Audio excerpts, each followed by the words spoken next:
السلام علیکم ورحمۃ اللہ وبرکاتہ۔ اللہم صلی وسلم علی سیدنا و مولانا محمد مبارک وسلم وعلی آل سیدنا و مولانا محمد مبارک وسلم تسلیما کثیرا کثیرا۔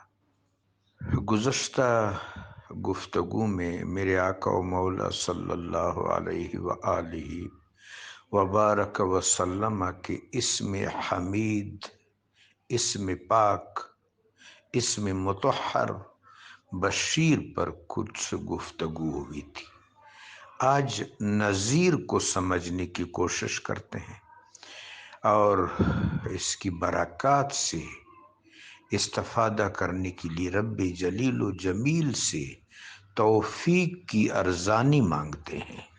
میرے آقا و مولا علیہ الصلاۃ والسلام کی صفت آپ کا اسم نذیر بھی ہے اور نذیر آپ کا منصب بھی ہے۔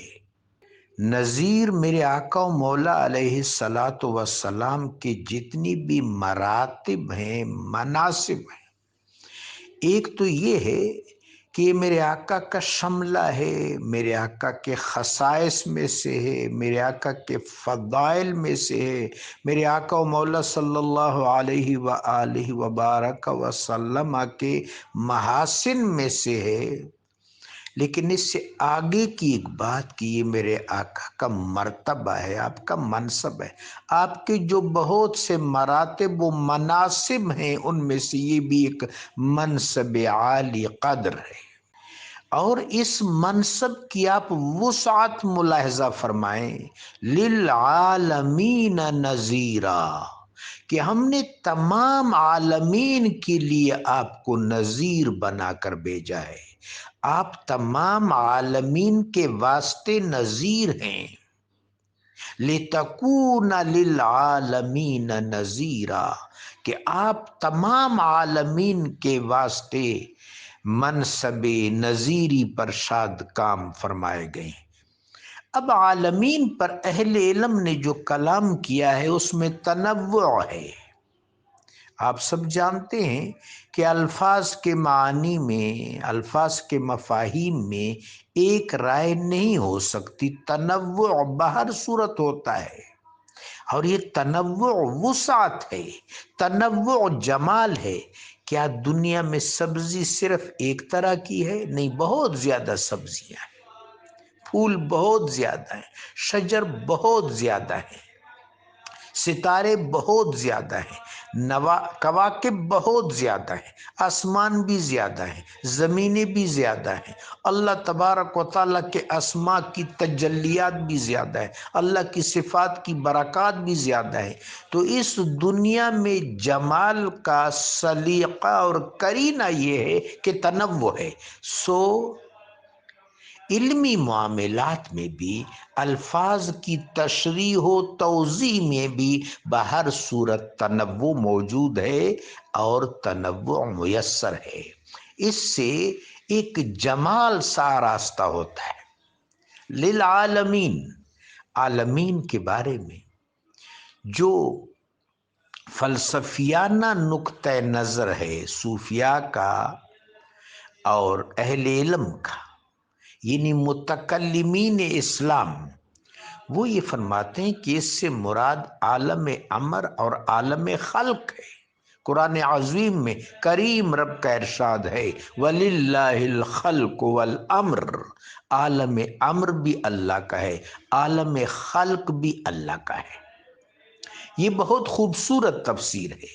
اگر ہم دیکھیں کہ مانوی جہان، میٹا فزیکل جہان کا طبق اول عالم امر ہے۔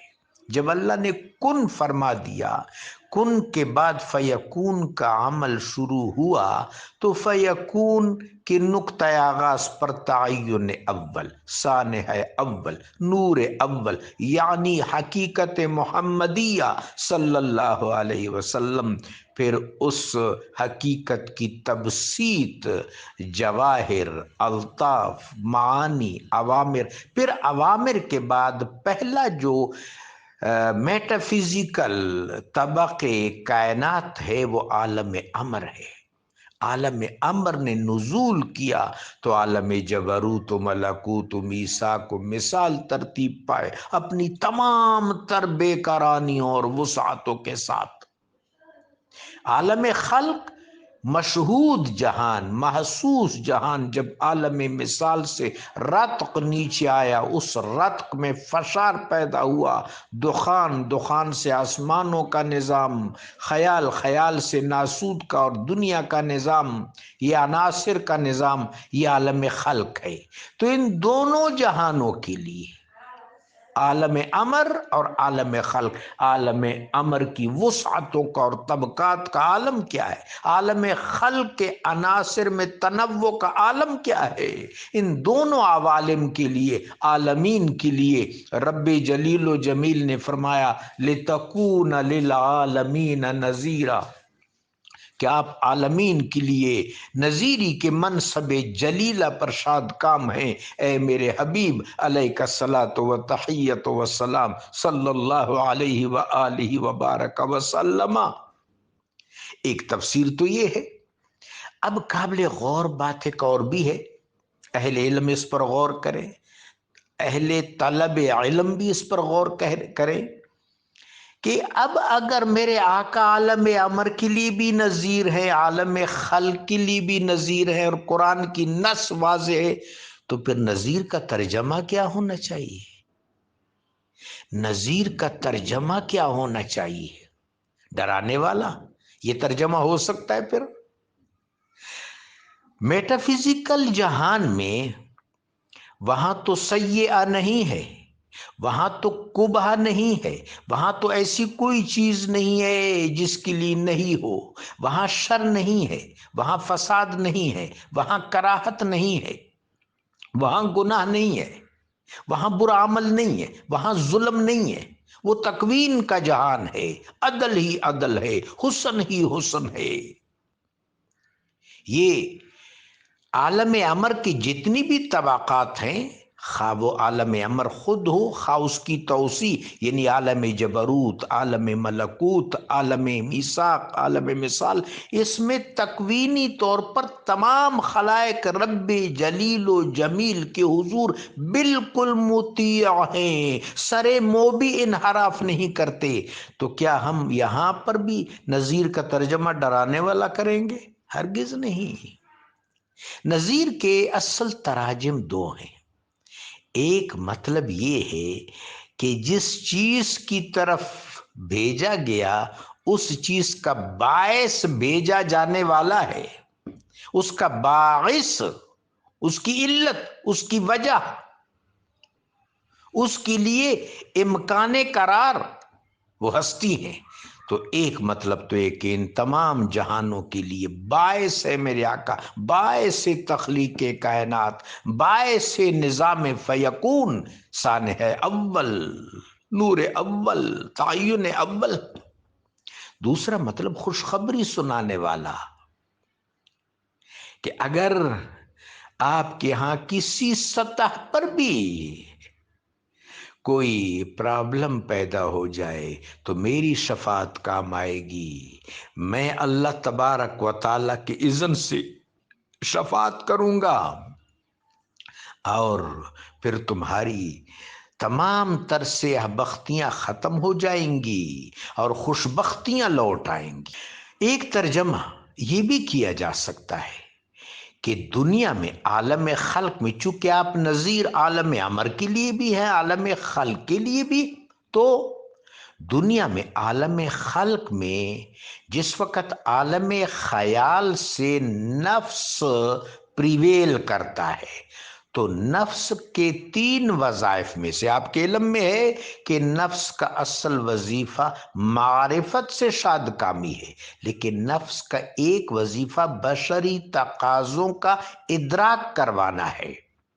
تو جہاں تک بشری تقاضوں کا معاملہ ہے، ہو سکتا ہے کہ انسان افراط و تفریط میں مبتلا ہو جائے اور حد سے تجاوز کر جائے، تو اس کے لیے پھر تیسرا تقاضا یہ ہے کہ شرائع ہیں، تاکہ ان شرائع پاک کی، ان شریعتوں کی، ان احکام الہیہ کی، ان احکام نبویہ کی اطاعت کر کے حدود و قیود میں رہا جائے اور اس حوالے سے کوئی تجاوز نہ ہو۔ یہ تین وظائف نفس کے ہیں، اس میں دو وہ ذیلی ہیں اور اصل وظیفہ معرفت الہیہ کا حصول۔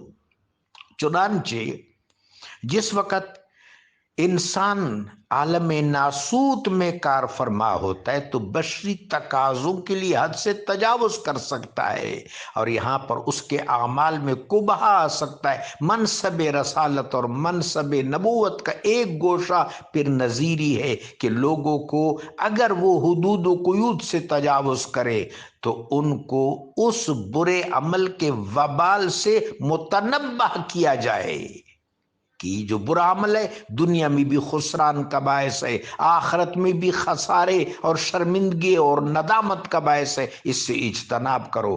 یہ جو اوامر و نواہی اور معروف و منکر ہیں، ان کا یہی فلسفہ ہے۔